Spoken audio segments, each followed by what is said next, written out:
Good evening, everybody. Welcome to Fireside. So you might first of all notice a distinct lack of Alex, distinct lack of beard.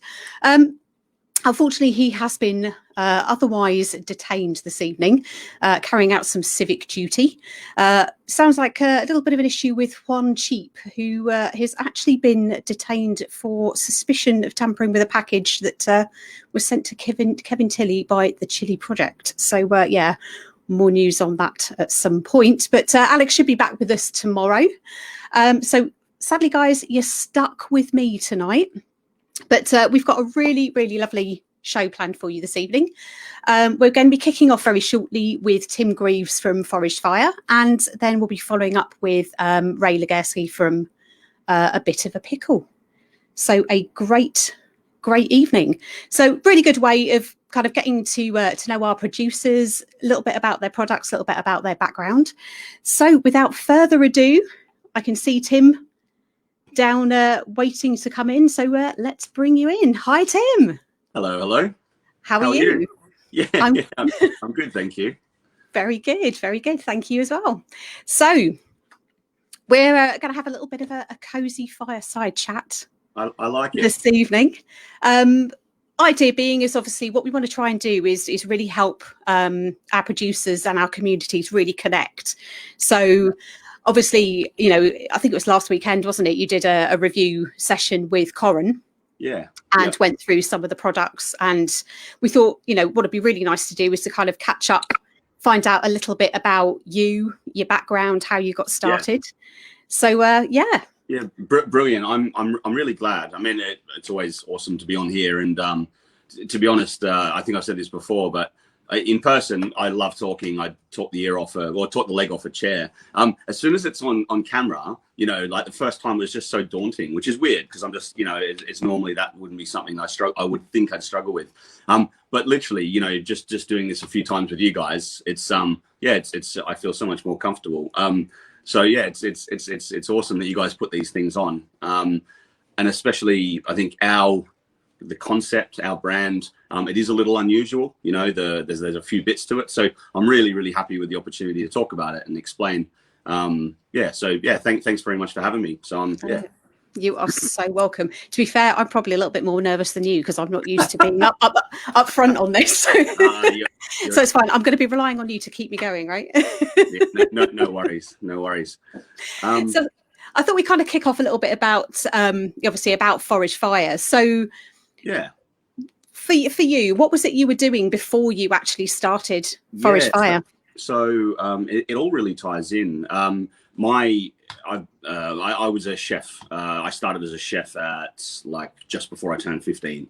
There's a long backstory there, but yeah, I got into chefing. I was always super passionate about food, and that's the direction I went in. I started my career pretty early, left school pretty early, and then I did that for about 10 years. So the background initially was food, chefing, was sort of fine dining, so tending towards the posher stuff. That was in Australia, and then about 2008, I believe it was, my wife now, moved over to the UK via Africa. We went traveling for a little while, then came over here. Oh, wow. Yeah. I worked as a chef for a little while in London, and then it's sort of a long story too, but I stopped. I came to the end of a contract. I was a private chef for a law firm in London, and I came to the end of a contract, and it struck me that I'd been working 80 hours a week since I was 15, that I'd had no more than 7 days off in a row in those 10 years, and that I was in the UK for what I thought was going to be a limited amount of time, you know, perhaps a year or two. And I'd got through a year and I hadn't done anything except see the inside of a kitchen. And I thought, you know what, I came here to do that, but also to travel. So I'm going to take a little bit of time off. And for the first time in 10 years, I wanted a job that was a normal, not a normal job. I wanted to just do anything, like work at a garage or Tesco's. I just wanted something where if someone said, hey, Tim, we've got tickets to a music festival next weekend for free. Do you want to come along? That I could go, absolutely, because I've been turning things like that down for forever. It's such a challenge, isn't it? The catering industry, you don't realise it's a lifestyle. It's not just a job, is it? It really takes over. Yeah, and I was never resentful of it. I loved it. But I chose to take a little bit of a time away, and I found this job that was effectively like sales, but it was like commission only sort of sales. Never really thought about doing that sort of thing at all. And it was just some friends of mine were doing it, selling various different products, stopping those annoying people that stop people in shopping centers and try and force them to listen to them and buy things they probably don't need.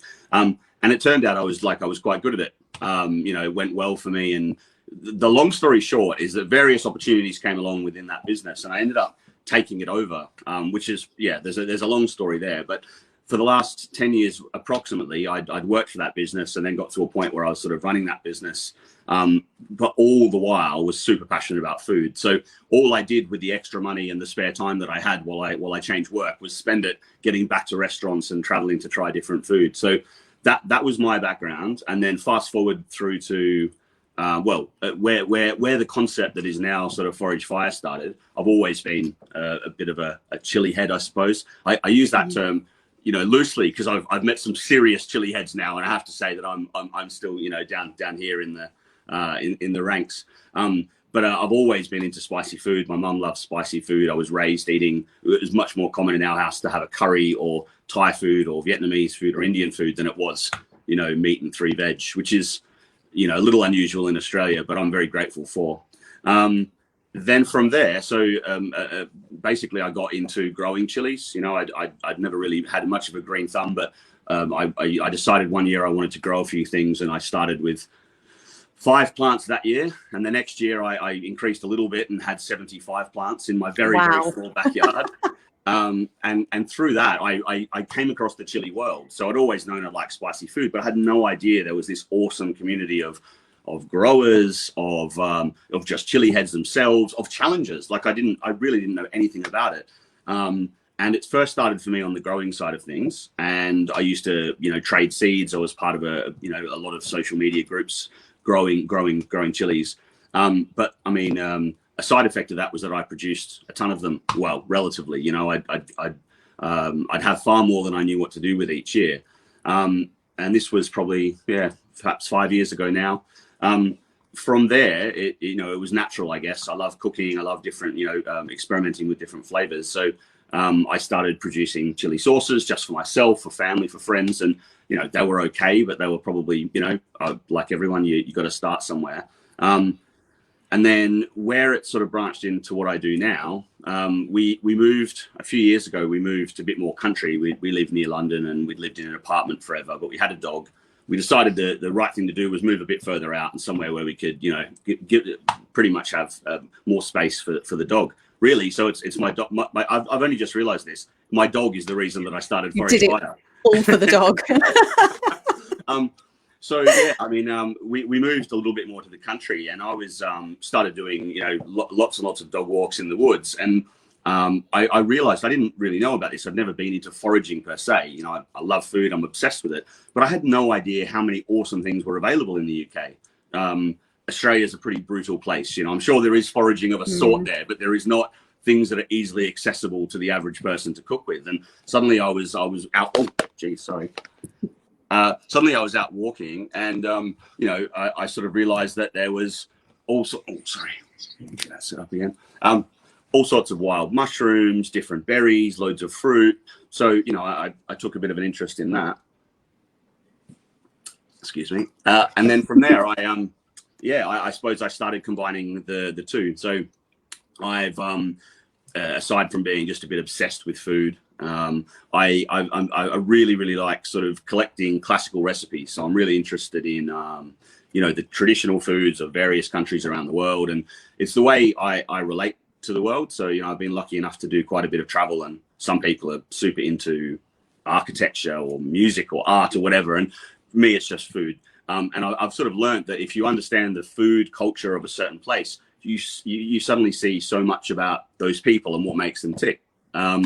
So for me, Foraged Fire, where it started was not a commercial endeavor at all. It was that I decided to combine my love for foraging and wild ingredients with my obsession with cookery in general. And then also, the traditional recipes from around the world, I suppose, that have used spice and chilies in their food for forever. So, you know, like I'd meet people traveling, and if I could get a hold of someone's grandma's recipe for a chili paste or a particular blend of curry spices, or, you know, that sort of thing, you know, I would seek that out. Yeah, you know, like a madman, really. So what I did is I started making sauces that were based on these classical recipes, but that were incorporating wild foraged ingredients. And I did this literally to use up my own chilies, and, you know, something I'd make for myself. And it got to a point where I was giving taste testers away, and I was supplying lots of friends and family, and then they'd share with their neighbors and other people. And then I started getting contacted for, hey, look, could I get a bottle of that? And it was like, well, normally we'd only made a limited quantity. We'd made what was available, and you know, that was it. But people would like, I'd buy it. So I'm like, we don't really sell it. It's not a business, you know, but we'd get requests. Well, next time you make something, could we try it? And after doing that for, you know, best part of 18 months, you know, 2 years, it really evolved into, we probably had 40 or 50 people that would pay, that happily pay shipping and cover the costs, and want to give us a bit more than what I would ask for, to get sent whatever I was making, you know. And from there, you know, it had always been this idea to get back into food as a career. And then COVID rolled around, and I found the business that I was. There we go. There we go. Eventually get there. Click the right one. It clicked up just as I put it up there. Awesome. So yeah, I mean, it had been this idea that, you know, I'd love to do it on the side of what I was doing for a job, and then COVID rolled around, and I found that the business we ran, it's a long story, that's for another time. But effectively, almost overnight, our business was shut down. My wife worked for that business. I worked for that business. We were due to be getting married this year, which we've now done, but in a completely congratulations. Thank you. Thanks. In a completely different way than we thought. And I found myself, one, in lockdown, two, without a job. My wife now was also out of work, and I couldn't do much, except I was in the middle of my chili growing season. I had a ton of chili plants there, and I had this already existing business. It made no money, but it was it was something that we did absolutely out of love, and that there was already an existing sort of base for. And I decided, you know what, like, now is the time. Now's the best time, you know, to possibly do this, and decided to take what we'd been doing in the background for a couple of years and make it, a little bit more. We're certainly not commercial, but I mean, I would say a little bit more commercial, and try and do it as a job. I know Jem Dervish, you know, obviously everyone does. So we'd swapped seeds a couple of times from other groups, and he told me a little bit about Nuke, and I had no idea. I mean, he said, look, it's really cool. I was parts of lots of chili groups. You got to come check it out. You know, I'm not even parts of these other ones anymore. And I don't think I was really prepared for what I found. It's, you know, last night was the best example of it. It's the single most incredible community of anything anywhere that I've come across. I mean that, you know, like it's just, I've never found something that is just full of such good people from all walks of life. It's the most accepting, positive, awesome place. And really, I mean, it's as much been about that. It's as much to do with Nuke as it is my dog, that I am where I am now. Jem, I think even before this happened, and sort of like losing the job and stuff, and pushing us in that direction, I'd already had this idea of taking what I was doing and making it a little bit more of a side business. And I talked to Jem about that, and he'd said, you've got to talk to this guy, Sean Overthrow. He's the nicest guy you'll ever meet, and, you know, he's helped other people. And true enough, I met Sean virtually. I met him online, and, you know, I could not have asked for more support, more help, just advice right from the start. And then Rick Saunders as well. Yes. Yep. We've he doesn't live too far away from me, so he very on in the early days was taste testing my products and things before we took the plunge, and that's where it started. So, you know, that's really what brought us to the point a few months ago, 5 months ago maybe now, where we went, we'll actually, you know, we'll build a website and see where it goes from there. So that's where it started. It's an incredible story, isn't it? And I think, you know, you've done so much to get where you are, and, you know, it's a really unique sort of area that you're coming from with it. You're bringing something completely different into, you know, sort of, it's not just a sauce. It's a creation. It's an art form. The thing that fascinates me most is foraging. How on earth do you even get into something like that? How do you learn about it? I mean, I would go out for a walk. We live in a very, very close area where, we're not a million miles apart. Yeah. But if I was out walking in the Surrey Hills, I wouldn't know a patch of wild marjoram from, how do you even know what you're looking at? So a few different things. You're right. Someone was asking me just the other day, like, did someone train me, or was it sort of self-taught? And it's a bit of both. When I say I'm obsessed with food, I mean I'm obsessed with food. I think the first time I discovered that you could find things that were edible, I was about 4 years old, and was obsessed ever since. Even people's fruit trees or random things you find as a kid walking around. I'm not sure why. I've just always been fascinated by it. So for me, I think there's some social media groups I'm a part of that are very, they're welcoming and helpful as well, and will share their knowledge. I think I've just got a pretty, a good food knowledge anyway. So a lot of the plants that you find wild are actually very similar to their cultivated or, the versions you'd buy. Mm-hmm. So it's not as difficult as you might think to identify certain things. And then, for me, food is all about sort of principles and concepts. Like if you know what flavors go together, you can recipes become less relevant and you can make almost anything. So you build up a memory of sort of flavor profiles, I guess, and you get a palate for things. And that's what I started to find. So I didn't know this, but wild marjoram is we talked about recently, or you guys talked about in your review. Wild marjoram is actually related to Mexican oregano. Mexican oregano is actually misnamed. It is a type of marjoram. And I didn't know that. But the first time I found wild marjoram and someone pointed it out, I smelt it and I was like, that's just like Mexican oregano. And then, I decided that what might be cool would be to use it in a way that you would use, normally Mexican oregano. I decided to make a Yucatan sort of style Mexican hot sauce that I'd had on a trip to Mexico that I loved. I love that style of sauce, but substituting out the Mexican oregano for something wild and foraged. And that's sort of what we do. So most of our products tend towards one of two things or a combination. They're either a classical recipe from a specific area in the world, made as authentically or as true as I can, but then incorporating wild foraged ingredients in place of something more traditional. Or for the few products we make that aren't relying on a foraged ingredient, we'll tend to use sort of processes and things that might be a little less commercial, that might be a bit different for a sauce maker. So almost all of my sauces are fermented. Quite a lot of them are barrel aged. So, the things I'm making this year were actually preparations and chili mashes and things that I started in 2019. Wow. If something's smoked in one of our sauces, it's smoked in our own backyard. We use oak wood that we source locally. All of our sauces are like pasteurized, obviously, but I use, rather than boiling them, for a lot of them, I use what's called an immersion circulator, this little device that's made to heat water to a specific temperature for cooking things sous vide. Sounds complicated, But it's not. And you can pasteurize things safely, but by holding them at a lower temperature for a longer time, and you get completely different flavors. You get more of a raw, fresh flavor, and you retain more of the color. These are all things that I picked up while I was chefing. These are all techniques that we'd use in the kitchen. So, cold smoking, lacto fermentation, barrel aging, and things I brought home and started making hot sauces with all of those sort of techniques.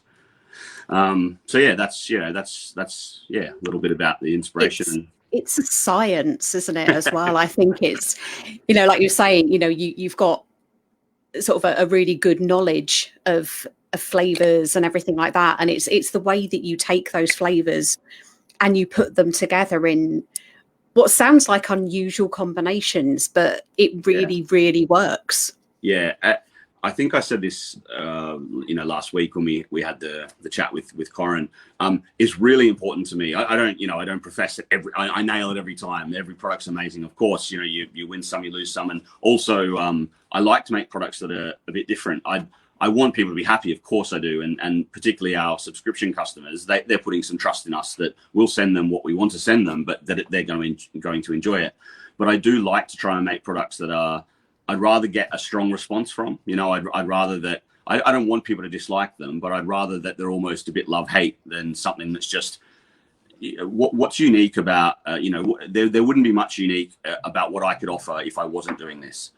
There's some incredible sauce makers out there, many of them on this group, and they make amazing products. And I guess for me, I want to add value to whatever I'm doing. So if I came in and just, went, well, I'll try and make a similar version of someone else's sauce, or, something, it wouldn't be as interesting for me.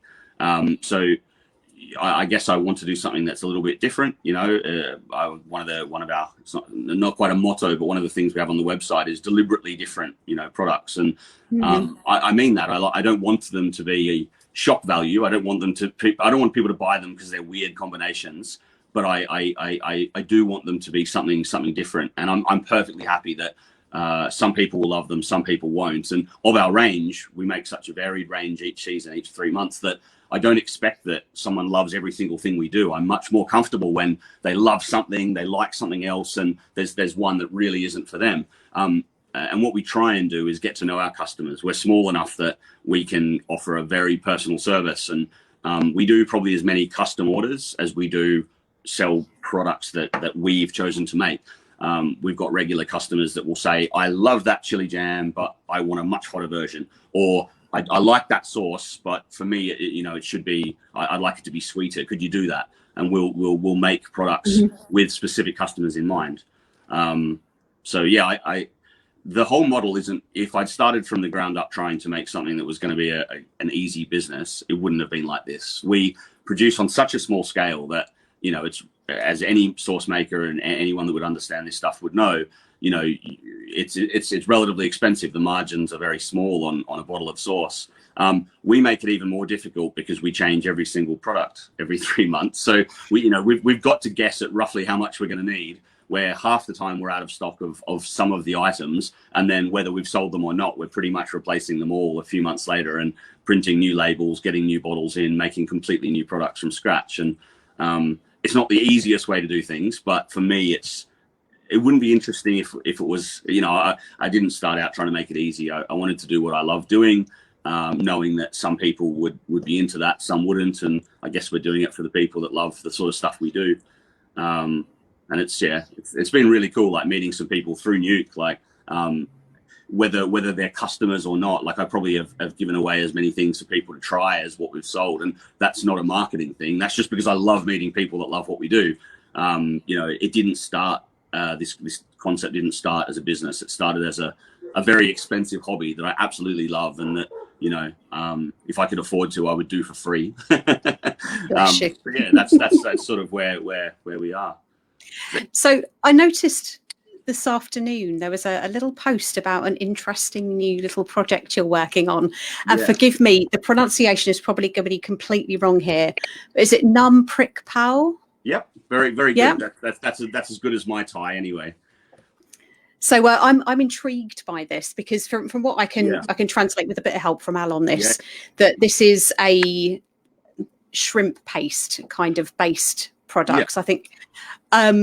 So I'm quite intrigued by that because again we're very much, we like our sort of Thai and Chinese food. As to sort of whether you're ready to talk about that or not, or whether this is still kind of under wraps.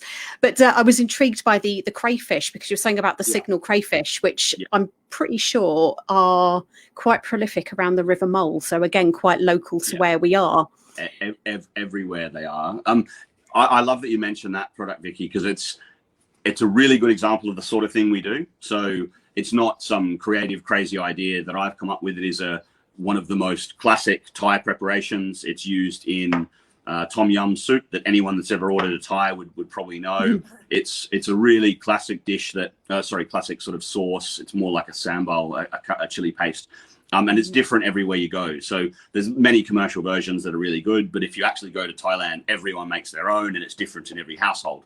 But it's normally made over these little sort of charcoal grills that people have in their small houses, and it's really darkly roasted garlic, shallots, galangal, and sometimes ginger, sometimes lemongrass, various chilies, and it's blended with oil and salt and palm sugar. And the really important ingredient is sometimes fish sauce and always shrimp paste. And that can sound a bit out there, and but it's really, if you're into fish sauce, or if you've had any Thai food, that that's a pretty common flavor in Southeast Asian food, and I love it. It's an amazing product. What I also, being obsessed with free food and wild food, I learned a few years ago that these wild crayfish are an invasive pest species in the UK. They're really easy to catch. They're abundant, and you're doing something good every time you pull them out of the water. For sure. It's also, in Australia, it's a pretty common pastime if you grow up in a sort of rural area to go yabbying. We call them yabbies, and they're a very similar species, just a crayfish you pull out of dams and things. And so I'd experienced those as a kid. I used to catch them a lot. They're, for me, the idea that you can get something that's pretty similar to lobster pulled out of fresh water, 20 minutes from my house for free, I'm all over that. Yeah, so I've been catching them for years, but what I was thinking is, well, there's a lot of waste on them. There's a very little amount of meat, and that you end up with a lot of shell. Now, in a commercial cookery setting, when you use prawns or lobster or anything, you never throw away the shells. They're some of the most prized parts. You use them to make a stock or a bisque or whatever. So for a long time, I've been using the shells to make a bisque or a stock that I then freeze and use in all sorts of things. Any seafood dish or a pasta or something, I'll pull some out of the freezer.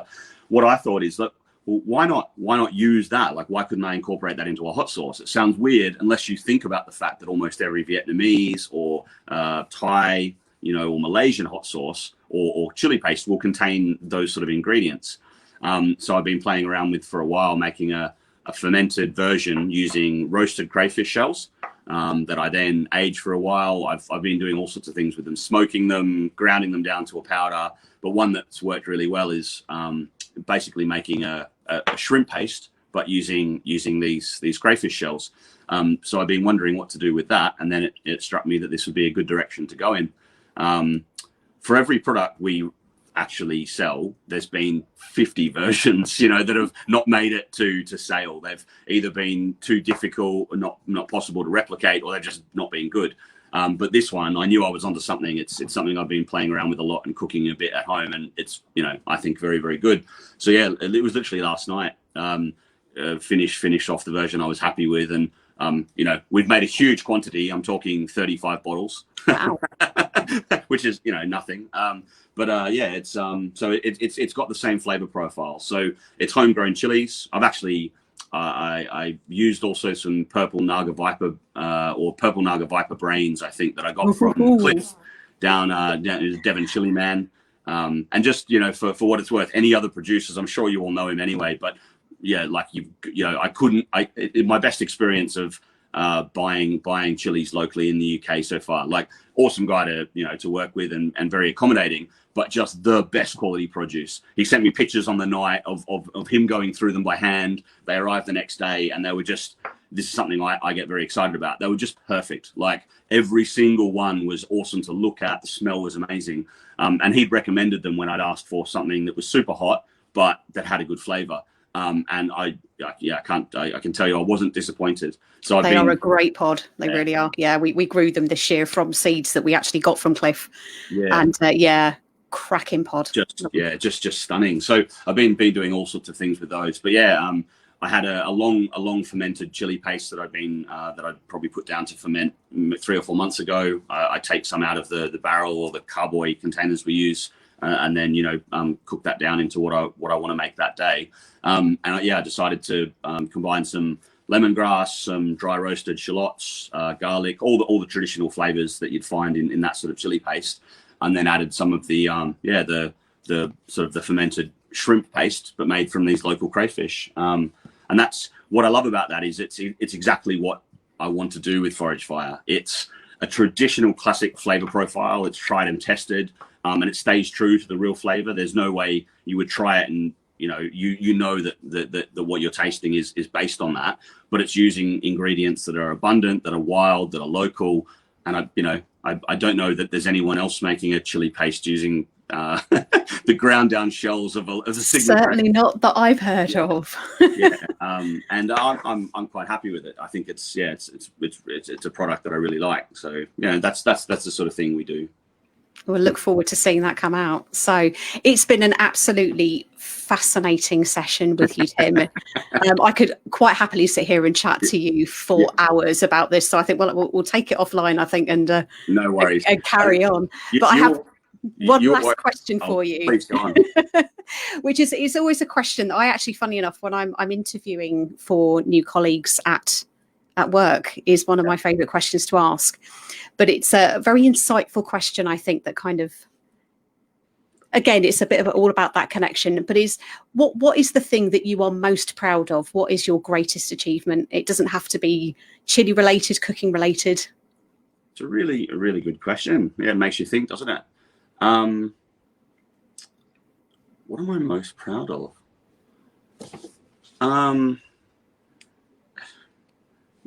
You've almost stumped me there. I think I mean, it's probably less relevant now, but I'm pretty proud that I'm an independent person. I like I said, I left home, left school at just before I was 15 years old. And it's always been a big value of mine to make the best of any situation you find yourself in and make things work. So I probably pride myself on I'm very adaptable. I think adaptability and independence maybe. But you wouldn't have to push too hard to get me to say that I'm pretty proud of my cooking. But yeah, and so you should be. Thanks very much. But yeah, good question. Oh, fantastic. But no, thank you so much, Tim. So guys, absolutely encourage you to get over to www.foragedfire.co.uk and check out Tim's products. They are fascinating to read the ingredients. The flavors are amazing. We've loved everything that we've tried so far. Can't wait to try more.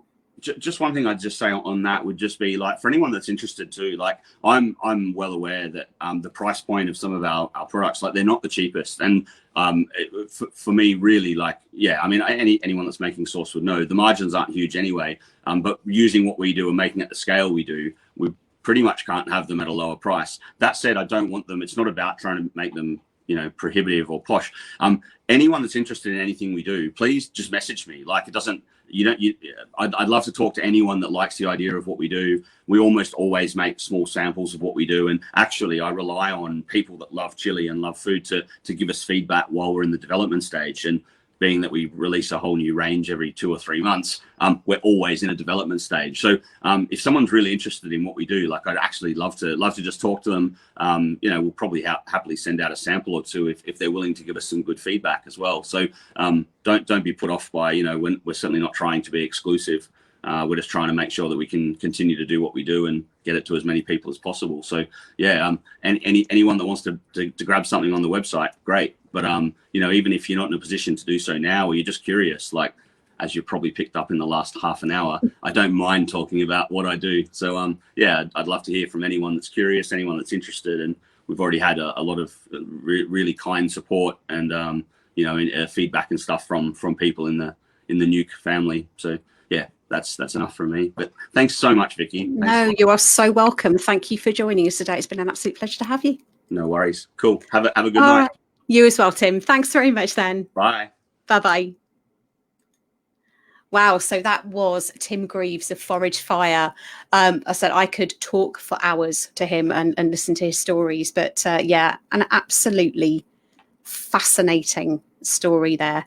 However, I can see lurking in the background, we've got somebody. I was expecting, because we were due to have the Mother of Dragons, and I was expecting the Mother of Dragons, but it looks like we might have a substitution. Let's bring them in. Now, hang on a second. That's definitely not a dragon. That looks like Santa. Hey! There she is. Sorry, it is the season's Diddy Dolly. However, Santa is a little bit broken. His button, his button here. It does say press me, but I tried him last night. He's not working, and he would normally be singing us a little song, but no, I can't get him. Does he normally do a little dance as well? Or? He does a little dance. I can't remember the song, but it's a case of I'm clearly pushing the wrong button. Hey ho. I am loving the hat. It's like I'm like a little elf on the shelf at the moment. Are you up to mischief then? Oh, Vikki, you know me. I'm always up to something. Come on, always up to something. Oh, always up a little to message something. for you. But so thanks very much for having. Oh, you know, I got product placement going on here. I'll explain this later on because it's got something to do with the Devon Chili man, who I understand is watching at the moment. So I'll explain about the later on. He is. He is lurking there. I can see Mr. Hislop in the chat. So so you probably got a bit of a gist of kind of where we're going with these little chats. So it's finding a bit about your background, what inspires you, and getting to know Ray and getting to know a little bit more about Bit of a Pickle, and then obviously we've got a couple of things that you'd like to share with us a little bit later on as well, so very excited for that. So first of all, let's kick off. I mean, obviously we've known each other now for best part of a year. We've chatted online. It's been about that long. God, has it been that long? Oh my God, it's getting that way. Certainly getting that way. But so tell us a little bit about you though. Who is Ray? Who am I? Right. Well, I'm Irena, as everyone knows, affectionately known as Ray to everyone. So I live just outside of Cardiff. It's a place called Penarth. So it's nestled halfway between Cardiff and Barry. So people would know Barry from the whole Gavin and Stacey thing. So we're about 3 miles from Cardiff and around about 5 miles from Barry. So I live here. I'm married to Paul, who you sometimes see with me. We do some lunch dates when he's off work and things like that. And obviously you all know my little mini Pickles, which is Daring David and Anna Anakin. So David is 10 and Anna is 8. David's getting into his spice a little bit, so he's like a little mini chili warrior. Anna does absolutely nothing to do with spice at all. So that's me. Now my story with heat and chilies and stuff probably comes from more my mother than anything. That I grew up not eating overly spicy foods, but curries were a big thing in our house. She would quite often order like a madras, and I'd always have a little dip to see what it was all about. So that's where my love of hot things really come from. These days, if I'm tasting something, my scale is, well, would I give it to my mother? And if I would, then it's hot. No, it's not too hot. If I wouldn't give it to my mother, then it's definitely too hot.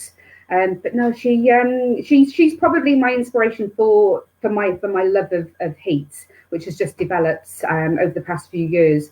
I've always, not always, but I'd probably say for the past 10 or 15 years. I say this in the loosest possible sense because everyone knows about my growing skills. That I'm just not very good at growing. However, that is out of the greenhouse, though. To be fair, but again, we'll talk about that later. So I grow whatever I can in the greenhouse. I'm blessed with a reasonably big garden. So we've got a 5-meter polytunnel at the bottom of the garden, which we grow our chilies in, our tomatoes and our cucumbers. Then out in the garden, you'll find other bits and pieces as well. But yeah, a bit of a pickle. So how did that come about, you might ask? Well, now Paul was, when I met Paul, he was in the army. So he was in the Royal Artillery based down in Woolwich in London. So as time went on, he bent his knee, he proposed, and ultimately I had to pack up my home here and in this very, very house. For us to get married and to have some form of life, I had to move with him. So off I toddled. At the time he was living up in Rutland, so off I went up to Rutland. David came along, and we moved down to Warminster. Anna came along. And then Paul was faced with redundancy from the armed forces. So he was at the receiving end of redundancy after 18 years. So we ended up moving back home to here. Now, obviously, with 2 young children, I thought, what on earth am I going to do? So Paul had started up his own business at the time. I'm still here thinking, well, what do I do with myself? So we came home, we went to, I think it was a Christmas fair, and as I walked around there, I found that there was nobody doing preserves. And it's something that I've been doing just as a little hobby for a little while, but as a family, we got to a point where we were buying random things for each other every year, and then we decided we'd just make a little something and just exchange it. So that's how it all started, really. And I've been making like a tomato chutney around Christmas and the pickled onions, that sort of thing. And as I looked around this craft fair, I thought, you know something, I'm going to have a crack at this and see how we get on. So it went from there, and I thought, yeah, we'll have a go. So I started off with just a small amount of items, and we started printing our labels at home. So I started on the craft fair scene. And then after a year or so, I realised, well, maybe I should really be fitting into the food and drink market. So I started doing those, and it just became a little bit bigger. But it just means that I can do all of this and still do my school run. So I've still got to get the kids to school. I've still got to pick them up at 3:30. It also means that with my parents not being in the greatest of health, I'm still close enough to them that I'm available if they need me to do anything. So it works out in that aspect there. And it's just a great little hobby to do. I love what I do. It gets quite frantic in my kitchen. If I'm always cooking something, there's a pot of this on the go, there's a pot of that on the go. So yeah, then that's where it all comes from. And I'm a massive advocate of anything being homegrown. So as you know, I grow what I can. If I can't grow it myself, then I'll ask friends and family to grow things. So I use figs which are grown just across the road from the house. Stu Walker has actually seen a photo of the tree itself. I can take it from the living room, and you can just see it across the road, the fig tree. So without it coming from my garden, you can't get much more local than that. And I've got a great friend in Danbury from Chilli the Valley. He's only 6 miles away from me. So, he saves my bacon a lot. He gets me some pods. He gets me this. He gets me that. And he definitely saves my bacon on quite a few occasions. And he returns that favour by making me burn quite a bit. Well, I think you actually reciprocated with that, though, didn't you? I believe with the ton that time. Yeah, no, the triple X ton of dried. Yeah, I got him good and proper on that one because he always gets me. But I get to his house and he'll say to me, "Ray, come have a taste of this." And I'll just go, yeah, you're right then. And honestly, he's killed me off. Well, he's trying to kill me off, I swear to God. But I love him. He was trying to style out the ton, though, wasn't he?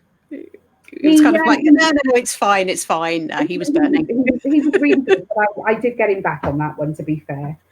Oh. But the other thing sort of with my chili journey as well, that before I discovered Nukes, I'm a member of various other little groups, but I've developed quite a good friendship with Antonio Deguano. Now, Luciano Fersen knows all about Antonio. He was obviously the one that encouraged him, to do all the lives on Nuke and stuff. And Tony does an absolutely fantastic job. But this is where Antonio Deguano comes in. Both him and his brother Jip, who we all know, they set up Deguano's Spicy Foods. And Tony, this is his little baby here, which is a TV show, which we've done a few sessions online, which I featured. It is a cooking session of me, I believe, somewhere along the line. Oh, wow. And then you'll see me in the opening credits going, like that. Now, all of that sequence was filmed down at the Devon Chili Man's glass house, which was probably the most funniest day I think I have had in my life. It was hysterical.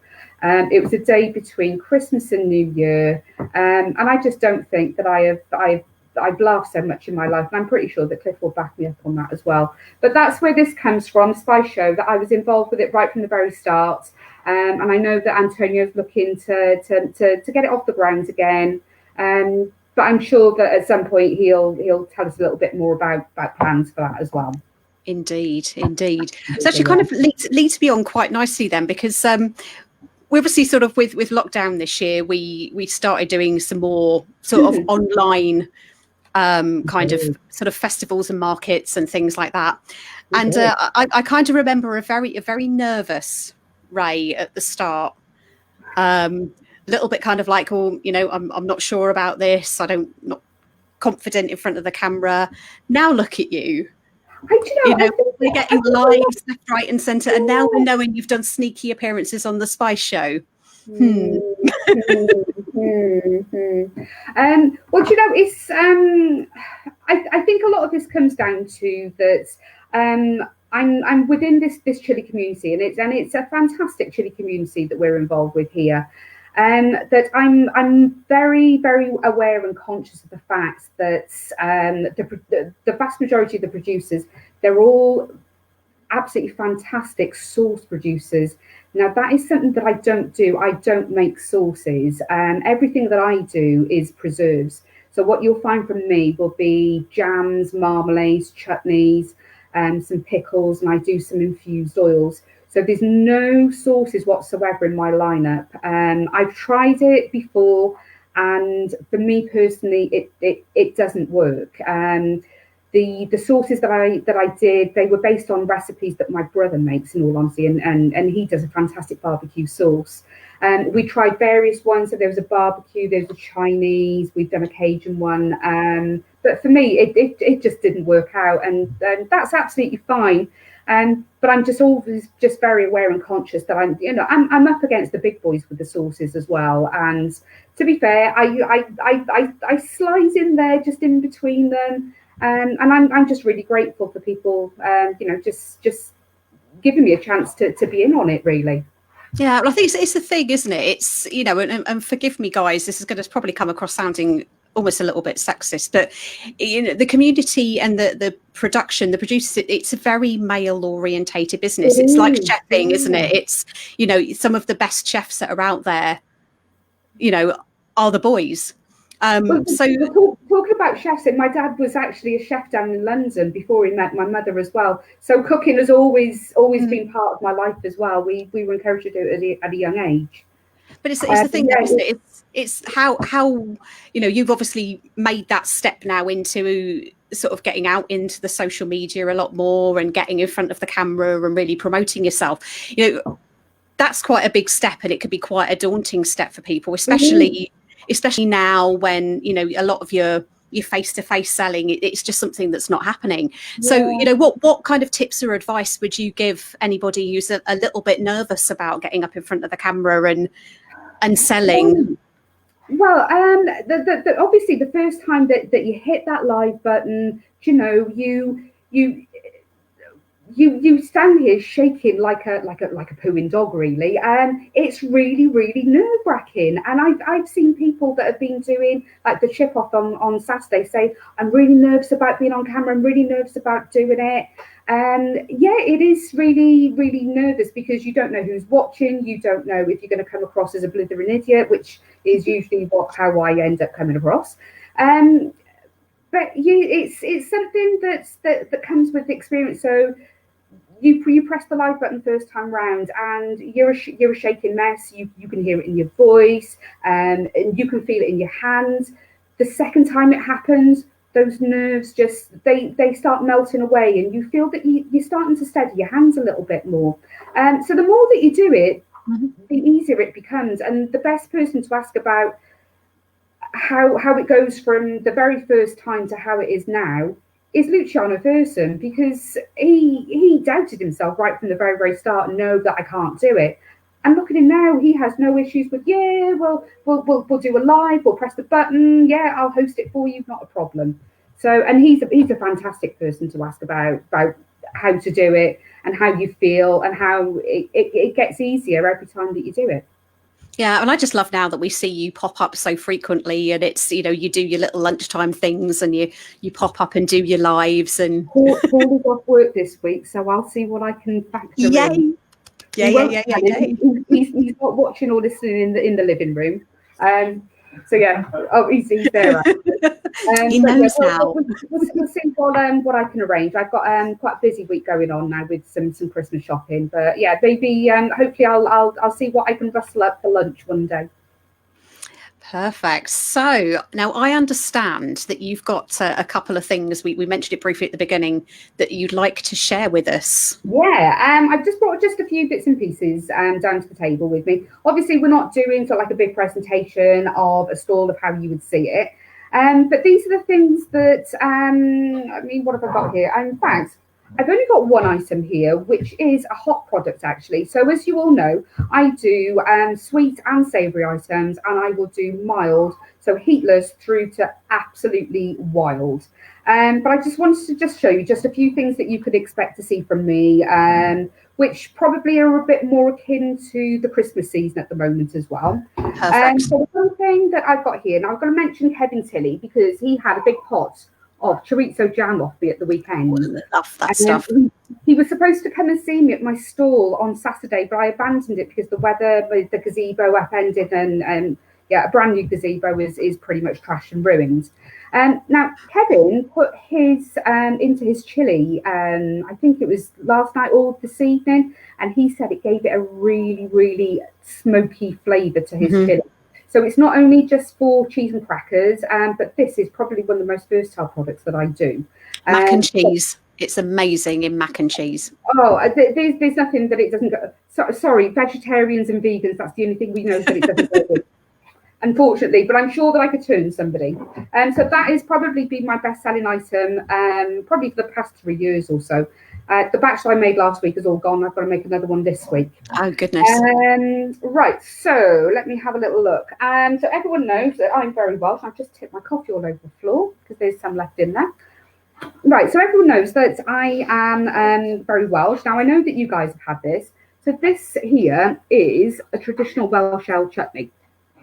So what I have here, so this is an apple and onion chutney here. And I only ever use local craft ales in this. Now, Dan is also using beer from this particular brewery. So this is from Bang On Brewing. So this is down in Bridgend. And this particular one is called Carriers. Now, Dan has been using a stout to go in his one of his barbecue sauces. So just to prove that we all support each other, and we have collaborations here, there, and everywhere.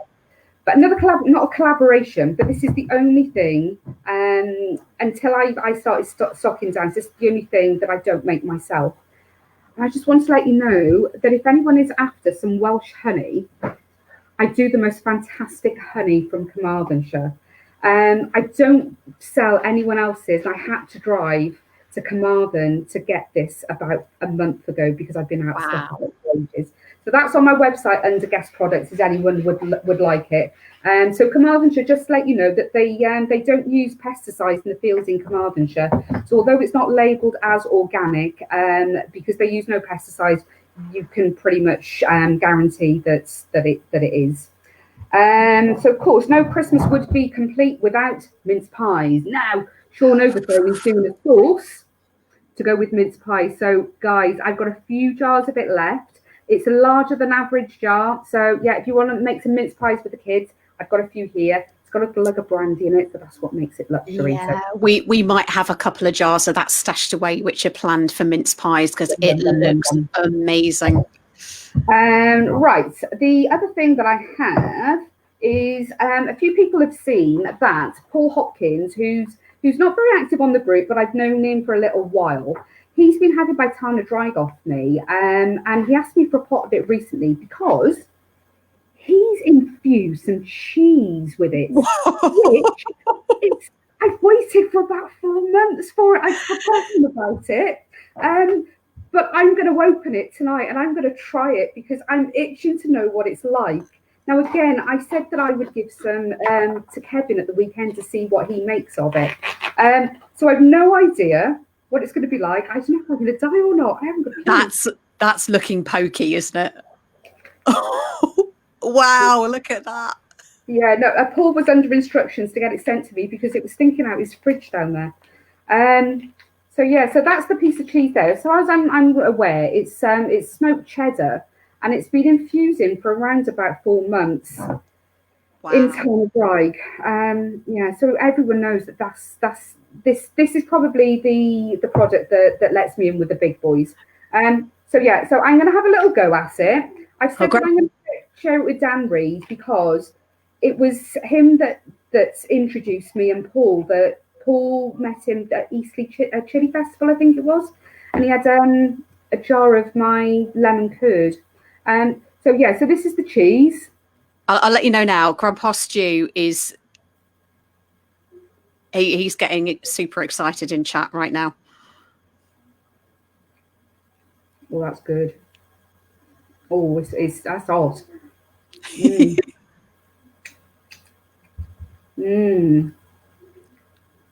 Oh, do you know, I may need to ask Paul if he can make some of that again for me. Now, he did say that he'd opened it and he was eating it with his wife the other night, and he said with time it had mellowed. Oh man, Paul, you've done a really, really, really good job there. It's not a very big piece, but I'm going to see if I'm able to share it out a little bit. But no, that is going to be great. Cheese on toast, definitely cheese on toast. And the flavour of the cheese is. Stu is asking, "Are you going to be selling this?" I don't know, because I've got obviously some things with Chris going on at the moment. Chris House, Mr. Chili Wonka. I'm starting to sell his fruit, and I know that we're he's got some fudge on the go at the moment, so we'll wait and see what happens there. I don't know. It all depends what Paul wants to do. Whether he's just going to do it with as a little bit of a hobby, but he's also sent me that as well. So it's made with DEFCON 7 pods that he's grown himself. I've had to look at the pods because they're 7-pot strains. That's going to ruin me. So I'm not going to do that on camera because that'll be a live death. And I'm pretty sure that we get into trouble over that. But we'll save that for one of your lunches. Yeah. Paul Hopkins, it's amazing. In all honesty, I expect it to be a little bit hotter, but that is blinding, mate. You've done really, really, really, really good with that one. Excellent. But the last thing that I really wanted to just let you know what I'm doing. I'm sorry, I got the cheese is absolutely stunning. Right, a few of the producers obviously have been doing some challenges. We've obviously got the pizza challenge with the sauce from Lee Alexander. We've got the beans challenge, sauce from Mark Elliott. Dan Reed has done his over and under. And obviously Sean has got the cranberry sauce to go with the mince pies. Now, I've been in talks with Luciano and a few other people. It's Christmas time. Now, obviously, you can see the word there in the name of my company, a bit of a pickle. Pickle, you say. Interesting, because no Christmas would be Christmas without pickled onions. Yes, pickled onions. So, I only make these once a year. The two of us sit there evening after evening, peeling onions. I think we've gone through about 50 kilos of pickled onions at the moment. I've still got about 5 kilos left to do. So we only ever do this once a year. I make the spice vinegar myself as well, so various spices and a little bit of chili goes into them. But what I'm going to propose doing, and I've not done them quite yet, there will be a slight challenge between Christmas and New Year. I'm looking for some volunteers, not victims. What I'm going to do is a series of pickled onions in little jars like this. There'll be about 2 or 3 pickled onions in each jar. Now, what I'm going to do is I'm going to infuse them with various chilies. So as I showed you earlier on, my growing skills are not very great, but that's one of my acne lemons there. And this is the final picking of my plants down in the greenhouse. So what I'm going to do, there'll be about 5, maybe 6 jars, and I'm looking for some volunteers that'll give it a go for me. About 2 or 3 pickled onions in each jar. They're going to be on a sliding scale, so the very, very mild ones, we're going to creep up. So we'll put some of those in. These are very, very hot habaneros. Those are the habaneros that go into my habanero chili jam. And I'm going to top them off with these little babies here. Now, we all know what that is. Yeah, exactly. Ouchie. So the challenge is going to be to see if we can do all the onions right through to the very end. So I'm looking maybe for about 10 people. We're going to do it maybe over 1 or 2 sessions. Not sure of the day yet. I'll organise that with Luciano at some point. But yeah, so I'm looking for some victims, stroke volunteers to get involved with that.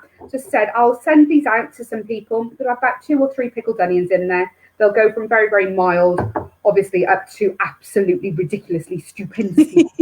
We'll see how we get on. So how do you want people to contact you if they're interested in taking part? Just drop me a message, ping me. I'm not sure how we're going to do it. I've obviously got some people in mind that I think that would be really good at it. If there's enough space for me on camera, maybe I'll even join in as well. But the pickled onions are just about to be started, which means that they should be ready between Christmas and New Year, and they should have a reasonable level of heat to them. So yeah. So it's just a little challenge, nothing official. I just thought we'd see how we get on with doing some hot pickled onions for Christmas. That sounds amazing. So not only have we got some fabulous products, we have got an incoming challenge, guys. So what we ask for? An unofficial challenge. Well, Ray, it has been an absolute pleasure. Oh no, thanks for having me. Thank you so much for joining us for the very first Fireside. Well, thank you very much. Yeah, to say, you know, and obviously I followed on from Tim earlier on, who has such an amazing range of products. I've been lucky enough to try them as well. So yeah, so it was an honour to follow on, and I just want to say, you know, just thanks for welcoming me into the Nuke family. It's been a bizarre year, but I've had the opportunity to meet, you know, a handful of you as well this year. So yeah, hopefully, fingers crossed, next year we can all get together. Oh, definitely. But for now, get yourselves over, guys, to www.abitofapickle.com. Absolutely, you know, I can recommend several of the anyone that wants to place an order as well, just to let you know that there is a 15% discount going on. The group discount code is NUKE, so NEUK, all in capital letters. It's open to everyone, so that'll get you 15% off everything. I'm stocked up because I've abandoned my markets that I fought so hard to get into for the rest of December. So just to let you know that I do have a selection of gift packs as well. So this is just an example of some sweet items in there. We do those. We do little mini oils in a pack there.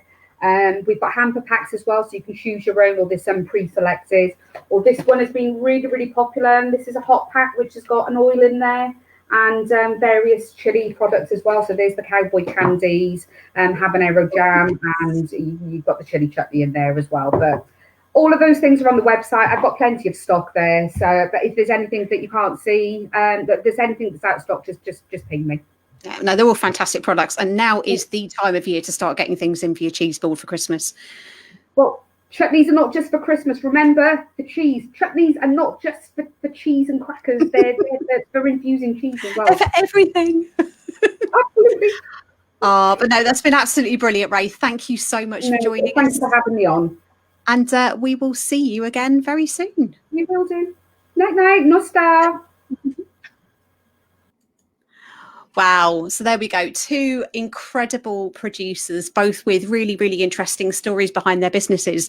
So I hope everybody enjoyed the first session of Fireside. So this is something we'll be continuing throughout the week. Alex will be back tomorrow, and we have a brand new supplier and producer to introduce to you.